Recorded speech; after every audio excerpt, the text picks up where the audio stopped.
A rise in rent while your housing costs may soon go up. Plus, see how two police officers jumped right into action just in the nick of time to save a man who was being crushed by a car. Hello, everyone. You're watching The Rundown. I'm Robin Winston. Your rent could soon go up. During the pandemic, LA city leaders put a freeze on rent increases. But Thursday, a city council committee voted to let the freeze expire on January 31st and allow landlords to charge 4% more. This is a very serious issue. We know that when rents go up, homelessness goes up. And so if we're going to be serious about solving this housing and homelessness crisis, we have to think about what rent increases mean to everybody in the city of Los Angeles. The price of absolutely everything has gone through the ceiling. I think there's a misconception that this is a very high margin business. It is not. The entire council still has to vote on the proposal.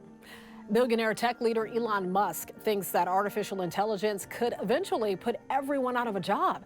At an event Thursday, the owner of Tesla and SpaceX says AI has the potential to become the most disruptive force in history.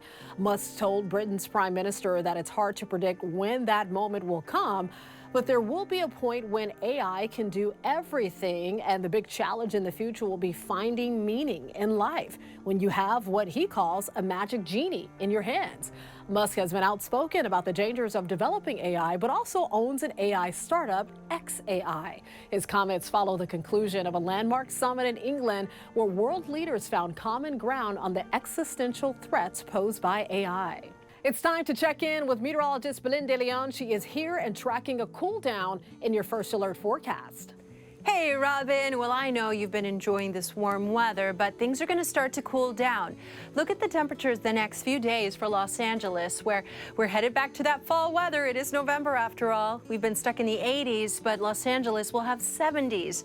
78 on Saturday, Sunday 74, and we keep dropping those temperatures through Monday 73. And here's the reason why. This area of high pressure has been in control of our forecast for the next few days, but this system is going to move farther away from us, and taking its place, well, we're going to have onshore flow increasing. That jet stream is going to dip farther to the south. Then early next week, an area of low pressure will be moving into the Great Basin. That is really going to bring down that jet stream. It's going to enhance the marine layer, and it's finally going to make it feel like fall. So I know we've been using the AC lately, but next week we're going to have to break out the sweaters. Dozens of U.S. citizens are making their way out of Gaza after 3 weeks of war, and LA's mayor helped get one of her own employees to safety. What the situation was specifically is that if you had a foreign passport, you were able to get out. Since he's a U.S. citizen, a city employee, he was able to cross the border. LA General Services Department employee Sohail Biari safely crossed the Rafah border and got into Cairo. The employee was visiting family in northern Gaza when the violence unfolded. Biari's son reached out to Mayor Bass for help, and with careful coordination with the White House, Biari was one of about 70 U.S. citizens who made it out of the war zone. More than 360 Americans are also expected to leave Gaza. That's according to a list released by the Gaza Crossings and Border Authority. 554 nationals are on the list. A majority of them are from the U.S. It's so sad that we couldn't exit with 2 million people. I mean, Gazans can't get out of Gaza. Only some with serious injuries were able to leave with the latest group that evacuated. Meanwhile, 2 U.S. officials tell NBC News the U.S. military is flying unarmed drone flights over Gaza to help with the hostage recovery. Keep in mind, many families are still desperately trying to get in touch with hostages' loved ones who were kidnapped about 3 weeks ago. The LA County Medical Examiner says it could take up to 6 months before we learn the official cause of death of actor Matthew Perry. The lengthy part of the process is the toxicology test. Perry, who was 54, was found unresponsive and not breathing in a hot tub at his home in Pacific Palisades last Saturday. Foul play has been ruled out, and no illicit drugs were found in his home. But investigators say prescription medications are part of the review. Public safety improvements are coming to Long Beach. This comes after disturbing incidents were caught on camera in recent days. Just a couple of days ago, video footage captured a homeless man pressing himself against a beauty salon glass wall and exposing himself for 5 minutes in the middle of the day in downtown Long Beach. Then about 2 weeks ago, another man sexually assaulted a woman on a sidewalk in Long Beach. In the light of the latest developments, people who live and work in the area say they do not feel safe and they want more action from city leaders. I would like, the police to actually do more routes, like maybe the mayor do something about this whole homeless situation because it's getting out of hand. Everywhere you walk down the street and you see people smoking meth, it's not good. Meanwhile, a couple of projects to build homeless shelters in Long Beach have been postponed at least until next year, including plans to build tiny homes and convert a motel into a shelter. 2 Florida officers are being called heroes after saving a man's life when they lifted a car off the ground. Gage Golding has the story. It's harrowing body cam video that gives us a glimpse into the heart-pounding rescue of a man trapped under his own car. The whole car falling on his body. Carlos Romero sharing that on Monday evening he was helping his father-in-law, Francisco, replace the transmission cable on his car, his prized possession. He loved the car. The only thing holding the car up in their Cape Coral driveway are these ramps, and somehow they failed, the car collapsing on Francisco.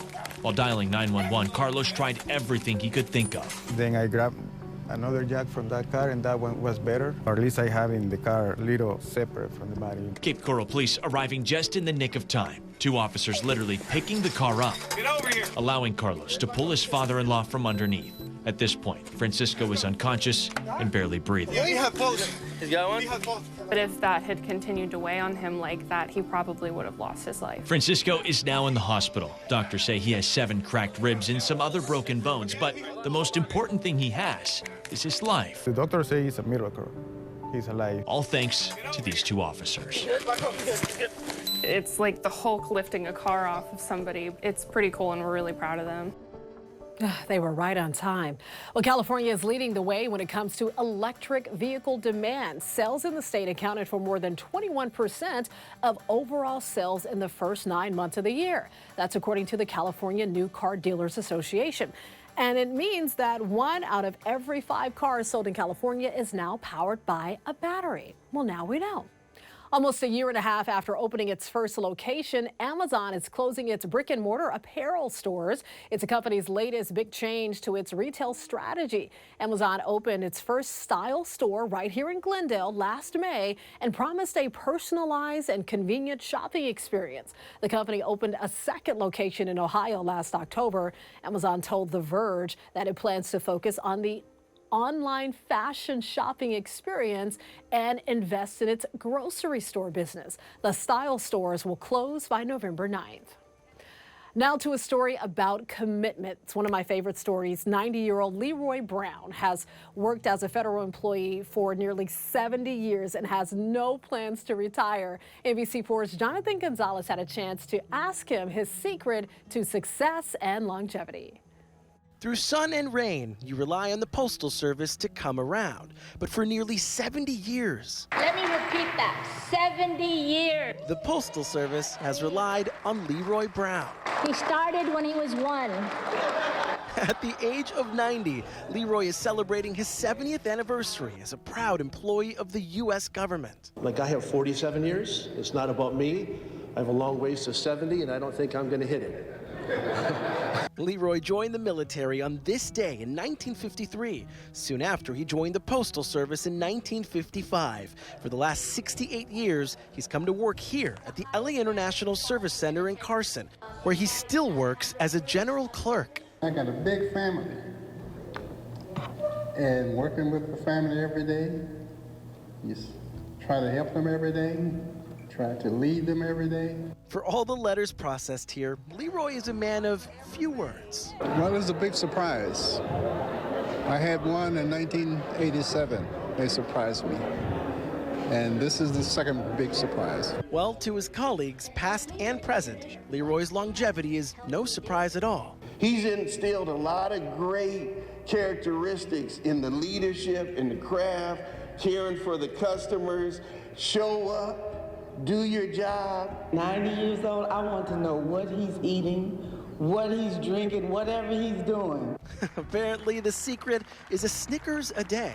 So if you want to live to 90 plus, 70 years of service, eat Snickers, like Leroy.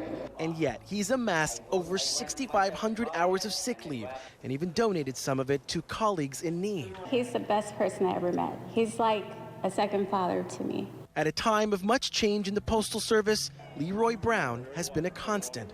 But make no mistake, this is not a retirement party. I feel fine. I'm ready for lunch.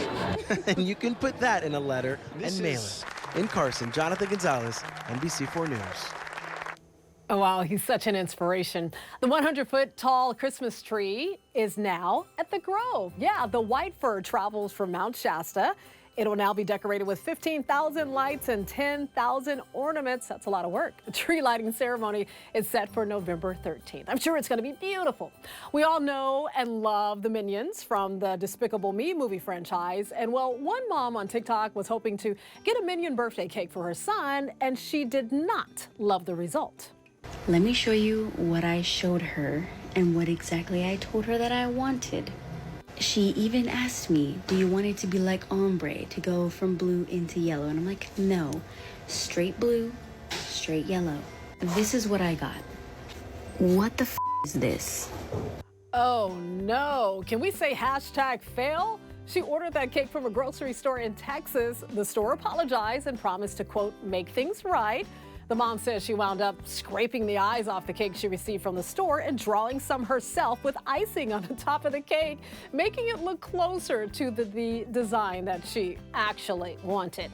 Well, can we give them like an A for effort? No? Maybe a C-? You can always get news and weather updates on the NBCLA app at our website, NBCLA.com.